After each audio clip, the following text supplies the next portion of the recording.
Part 2 of a massive Arctic cold front is gripping much of the United States this morning. Temperatures in Butte, Montana hit 4 below overnight. It is below freezing in much of the Midwest and Rocky Mountains. The early winter chill follows a snowstorm that caused problems from Colorado to Wisconsin. The snow hit Minnesota hardest. Some parts of the state have more than a foot on the ground this morning.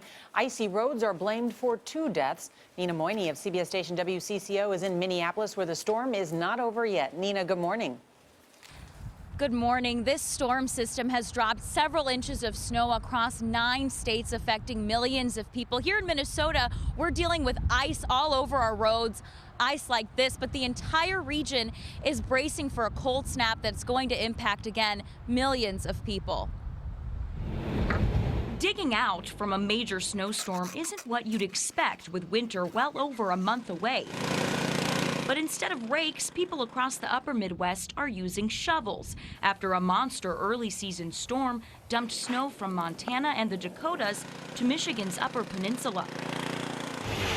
The big concern this morning are the temperatures, which have dipped here overnight into the low 20s, causing roads to freeze. Crews are working around the clock to get the surfaces ready for this morning's commute.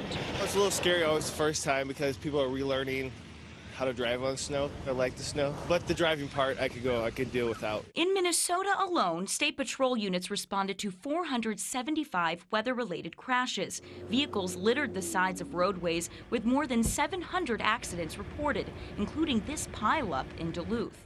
Headaches weren't only being felt on the roadways. At Minneapolis-St. Paul International Airport, over 450 flights were canceled or delayed. I did not expect this much snow. Not at all. It's only in Minnesota, right? But not everyone is complaining. Many kids had the day off from school here in Minnesota, enjoying the season's first significant snowfall. Came early, so we're going to have another long winter like last year.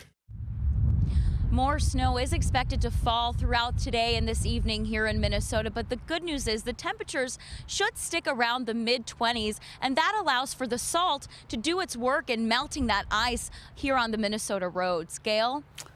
Thanks, Nina. I get cold just looking at you. Thanks a lot.